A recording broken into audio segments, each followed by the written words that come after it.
Namo Amida Butsu, Namo Amida Butsu, Namo Amida Butsu, Namo Amida Butsu.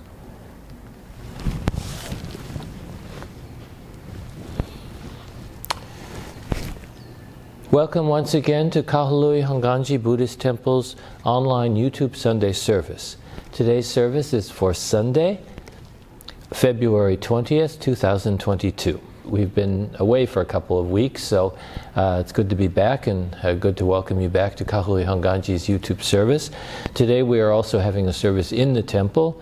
This week will be our Sunday service and our annual general meeting or annual membership meeting, and at this time the board of directors holds a meeting for all of the temple members so that any major changes or major decisions that have been made can be confirmed. For example, the election of new officers for our board and for the governance of the temple.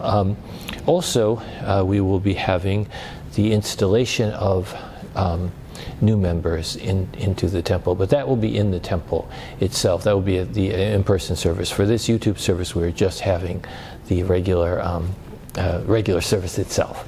Okay, so welcome again, and we will begin our service.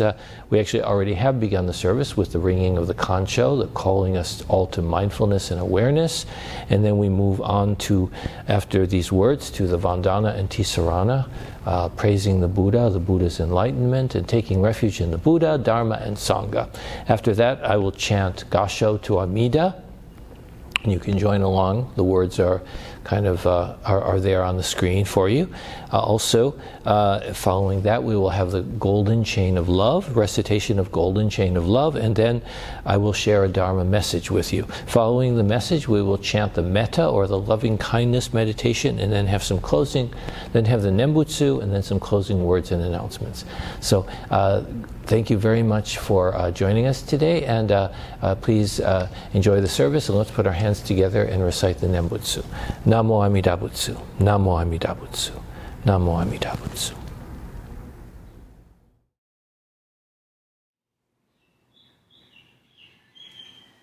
Namo Amida Butsu, Namo Amida Butsu, Namo Amida Butsu, Namo Amida Butsu.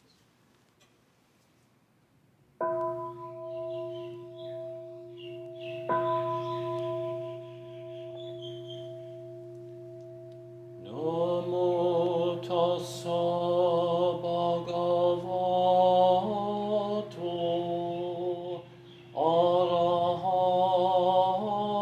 arahato sammasambuddhassa.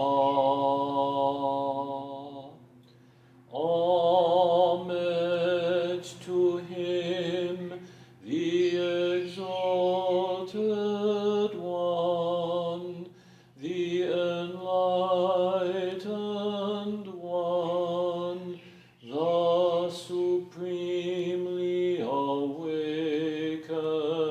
one. Bhutang saranang gacchami,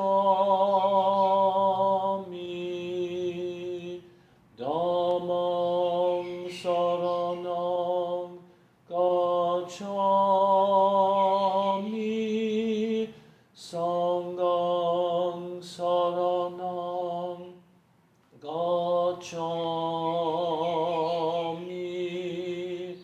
I go to the Buddha for guidance.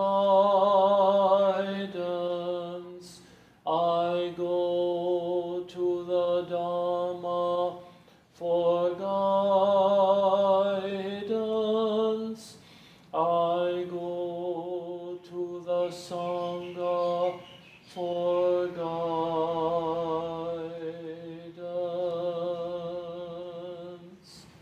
Namo Amida Butsu. Namo Amida Butsu.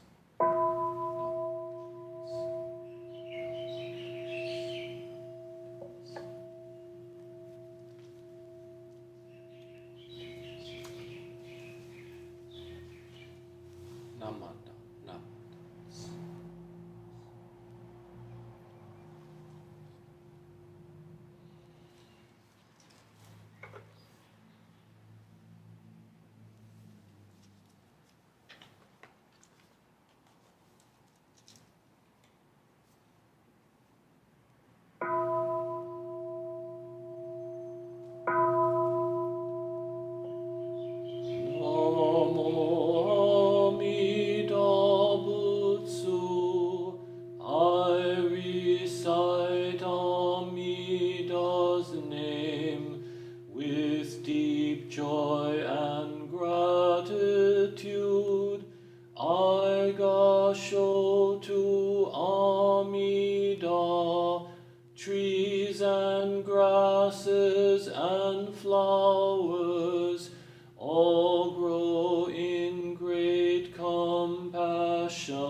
light shines throughout the world.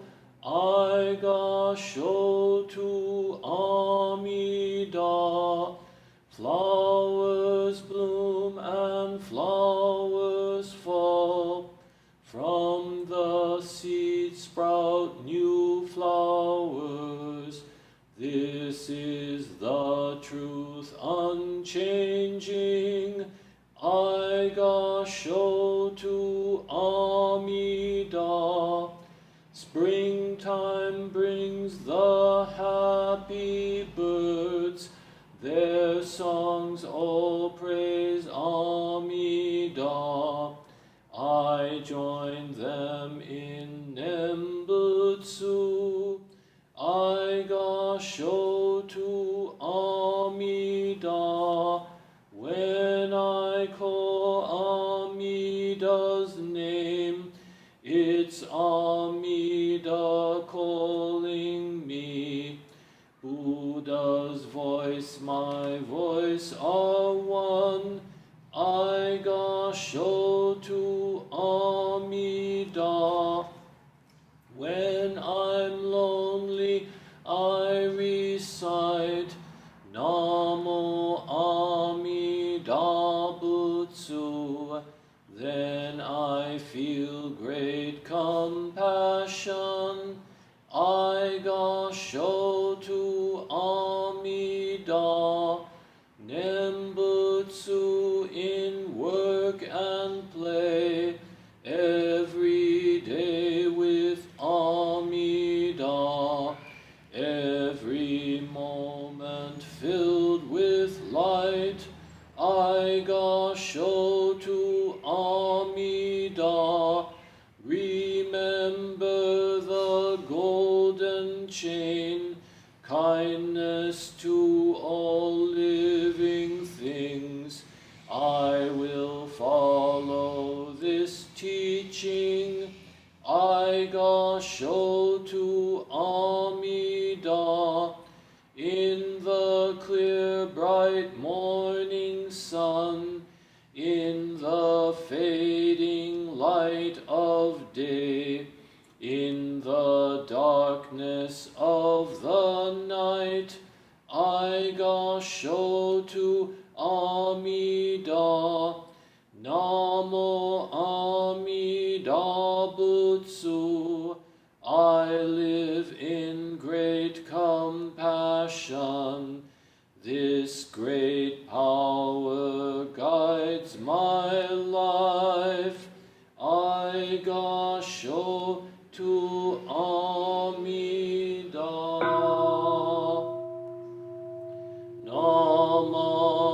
Namandabu, Namandabu, Namandabu, Namandabu, Namandabu, Namandabu. The virtue of Amida's vow is shared equally by all, together attaining awakened mind. We are born in the land of peace. Namo Amida Butsu, Namo Amida Butsu, Namo Amida Butsu, Namanda, Namanda, Namanda.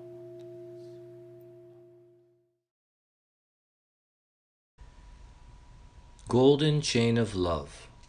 I am a link in Amida Buddha's golden chain of love that stretches around the world. I must keep my link bright and strong. I will try to be kind and gentle to every living thing and protect all who are weaker than myself.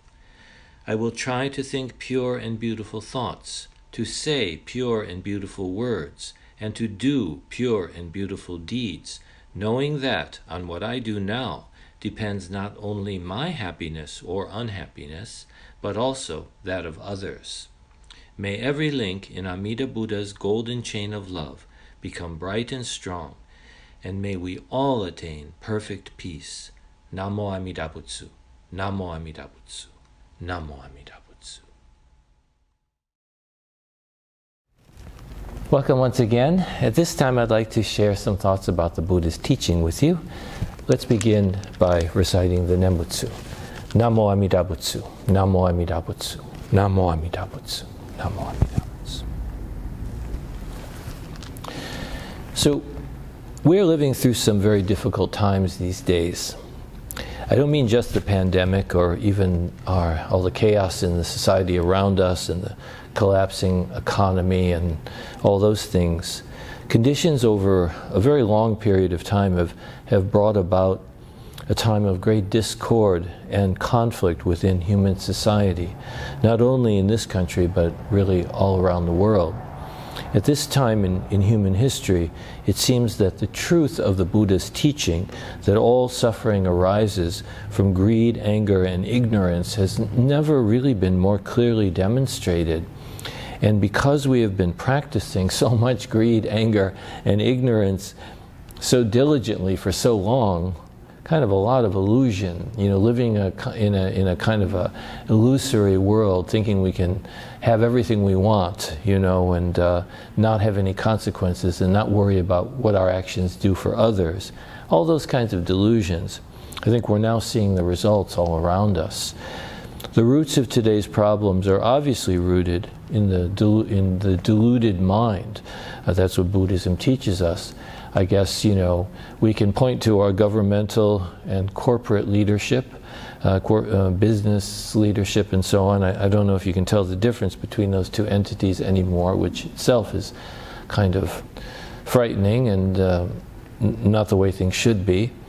In fact, the roots of today's problems come from everyone's deluded minds, though not so much, we would like to assign blame, and that's a very popular thing to do today, which is also a sign of that greed, anger, and ignorant kind of mind operating.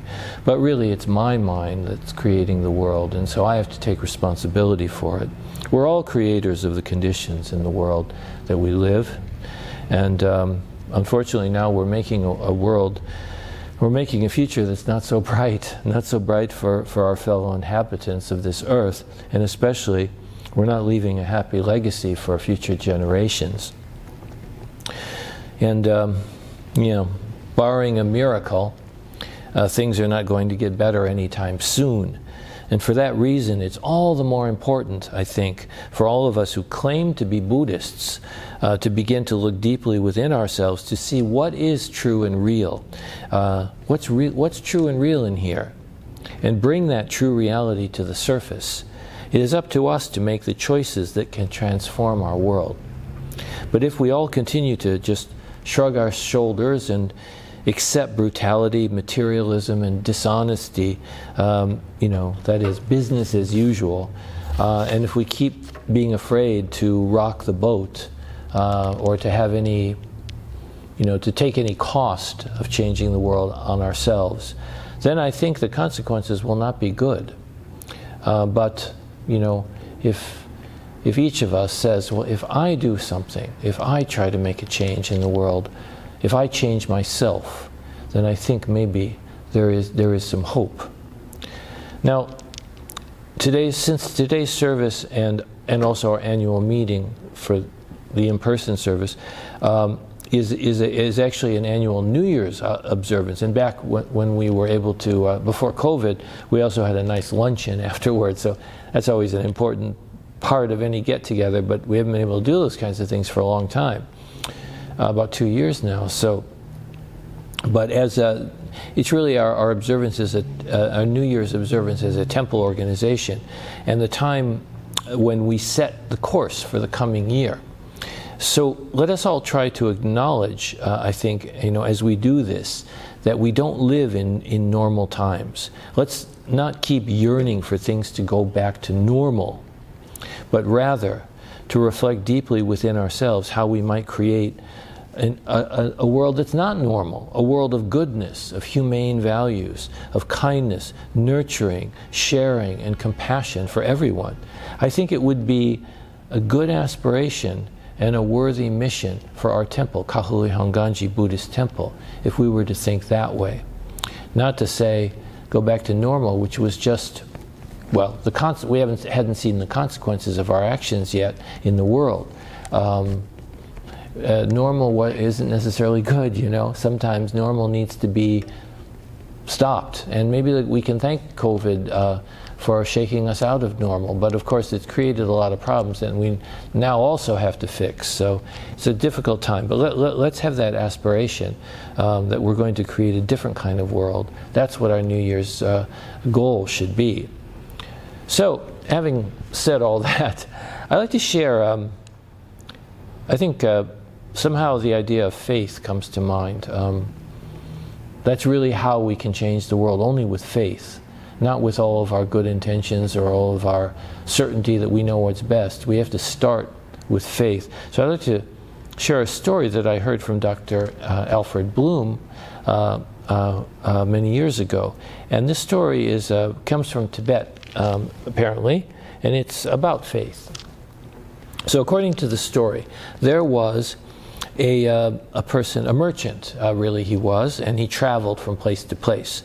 And a traveling salesman. So this is not one of those jokes, but he was a traveling salesman.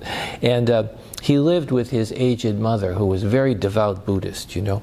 And often when he went on a trip, she would plead with him. She would say, please, son, bring me a tooth of the Buddha. Now, this was kind of a sacred relic that was very prized. Everybody wanted a tooth of the Buddha. I don't know how many teeth Buddha had, but there was apparently that was something that was very desirable and very common in those old days, that having a relic of the Buddha, and often it was a tooth. So she wanted a tooth of the Buddha. And relics are prized in Buddhism, and also in many forms of Buddhism, and also in many other religions like Christianity and so on. So a tooth from the Buddha was considered very auspicious anyway. So this man, her son, he often went on his business trips, but because he was so busy, he always forgot to look for the relic, to go to the relic store or wherever you get these relics, temples that had relics, I guess. And however, one day as he was walking on the road, he saw a carcass of a dog that had died and was laying in the road. And suddenly he remembered his mother wanted a Buddhist tooth, you know. So he removed a tooth from this dog, right from the dead dog in the road, and he wrapped it up in a cloth. And so when he returned home, he gave the tooth to his mother, and he said, Mother, I have finally brought you a tooth from the Buddha. I finally found one. That might not sound like it's a very nice thing to do, and I guess it wasn't, because he was lying to his mother.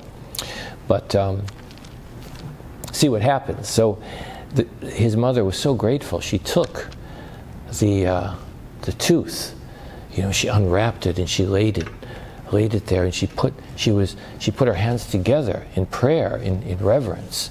And at that very moment, as she put her hands together, the room was illumined by this tremendous radiance that came forth from the tooth that was in front of her. The whole room was illumined by it. So this story teaches us something, and this is something that Dr. Bloom explained to me. Faith or trust, really kind of the same idea, not distinct from belief. It's not a intellectual opinion or certainty or dogma or doctrine or whatever. Faith is a matter of the heart. This mother perceived the Buddha's presence, even in this dog's tooth. Her son said, "This is the Buddha's tooth." She saw the presence of the Buddha in that tooth. We call that Buddha nature, you know. Everything has that essence of the Buddha within it. So faith is rooted in the essence of our being, in the very essence of our being. Whatever the external reality may be, a real tooth of the Buddha or a dog's tooth, It is faith that transforms it and gives spiritual meaning to the object. This tooth was for her truly a tooth of the Buddha. As human beings, we live by faith, and we are enabled to find our way in life because we have faith. Faith in the order of things, just the assumption that the sun will rise every day. Faith in the people around us. Faith in our parents. Faith in the foundation of life itself. Faith is the foundation of life. So the mother of this man did not ask for any kind of proof that the object he brought her was in fact a Buddhist tooth. She did not put her son or the tooth to the test. She didn't ask any questions. She trusted, and the reality was in her faith. Faith can be said to create reality. It is our subjectivity as we encounter the world. Faith is experience itself. Our faith shapes the attitudes and actions that we carry in our life. You might think that this faith of hers was naive, and of course it was naive faith. Of course, the idea that the Buddha's tooth was something that was necessary, or something that she desired, was itself a kind of a naive belief.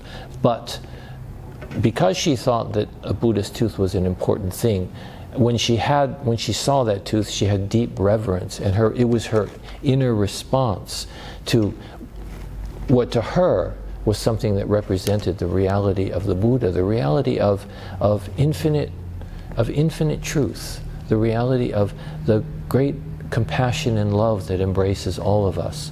So that kind of faith is very important.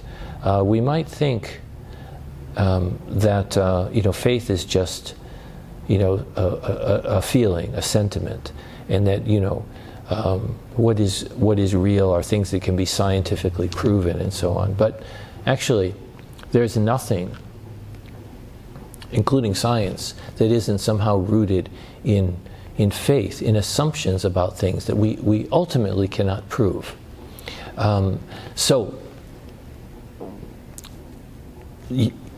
Going back to this story, I think, her faith was a response of her whole being to something that is something greater, something beyond herself. So faith is a response of our whole being to that which is beyond ourselves, and it calls for a response and a commitment. We all call that greater thing by different words. So Buddha, God, all the other names for the divine or for the absolute, for the infinite, and it doesn't matter what we call it. Faith is our encounter with the mystery of life, which cannot be objectified. We cannot say that that thing that I call God, that's the absolute. No, that thing I call Buddha, that's the absolute. And then we can argue over which one is the absolute reality, the mystery of life. We don't argue faith. We give witness. We give witness in our response to its power in our lives.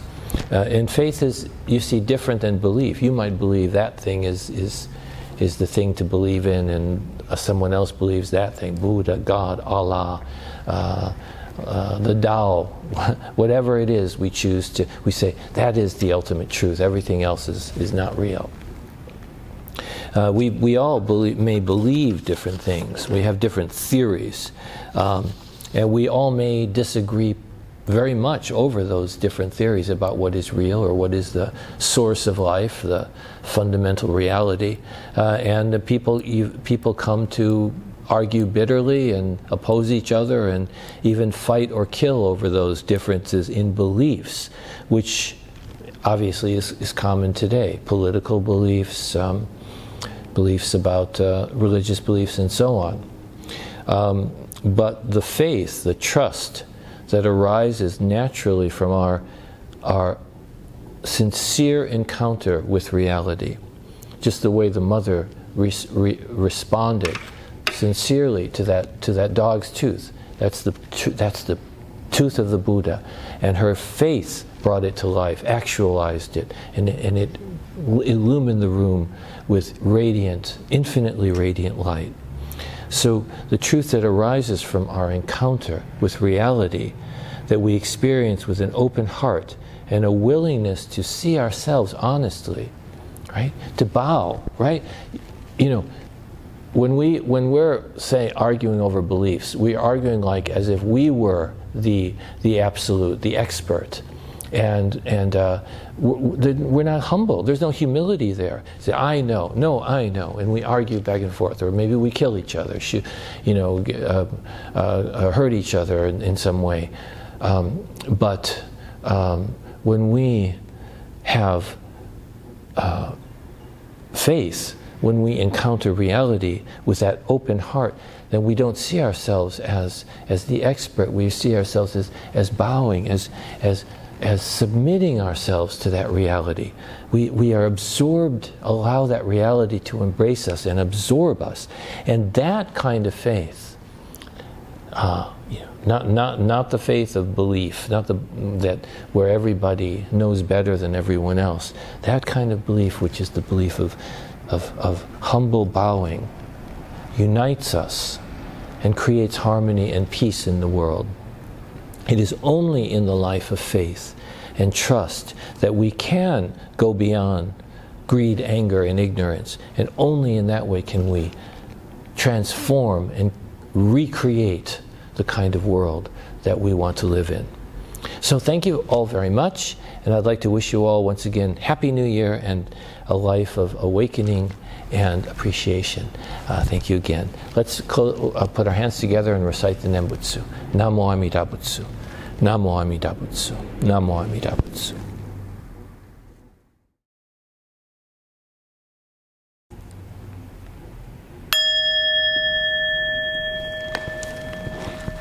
May all beings be happy and well. May no harm or difficulties come to them. May they live in peace and harmony. May I be happy and well. May no harm or difficulties come to me. May I live in peace and harmony. May my family be happy and well. May no harm or difficulties come to them. May they live in peace and harmony. May my teachers be happy and well. May no harm or difficulties come to them. May they live in peace and harmony. May my friends be happy and well. May no harm or difficulties come to them. May they live in peace and harmony. May strangers be happy and well. May no harm or difficulties come to them. May they live in peace and harmony. May my enemies be happy and well. May no harm or difficulties come to them. May they live in peace and harmony. May all beings be happy and well. May no harm or difficulties come to them. May they live in peace and harmony.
thank you very much for joining us today for Kahului Hongwanji's online YouTube Sunday service. I just have a few announcements to make about upcoming events. So next week, February 27th, we will be having Nirvana Day and our Buddhist Women's Association's Dana Day. And that will be both in person and YouTube as well. You can find out more information by calling our temple office. We will also include the Family Gratitude Remembrance on that day. In March, on March 6th, Sunday, March 6th, will be YouTube only. March 13th will be an in-person and YouTube. March 20th will be YouTube only. And then March 27th will be our major service, Ohigan, the service of harmony and balance, crossing over from the world of illusion into the world of true reality. It's a sort of a metaphor for the Buddhist path, for the path to awakening. And we will also have the Family Gratitude on that day. And the March 27th will be both YouTube and in-person service. On April 3rd, we will be having Kahului Hongwanji will be having our Buddha's birthday celebration, which is called the Flower Festival Hanamatsuri, and that will be in person and YouTube. And then the following Sunday, April 10th, we will not have a YouTube service or a service in the temple. There will be a Zoom celebration of Hanamatsuri for the whole Central Maui area. It's called the Central Maui Hanamatsuri Association, and we will be having that. Usually used to be in person, and it will be again, but this year we're still on the, still a little cautious, so we will be having the Zoom version of that. So I will provide a link when that's available, and you can watch that. You can join in with that if you're interested. So thank you very much for joining us, and let's conclude our service now by putting our hands together and reciting the Nembutsu. Namo Amida Butsu. Namo Amida Butsu. Namo Amida Butsu. Namo Amida Butsu. Namo Amida Butsu. Namo Amida Butsu.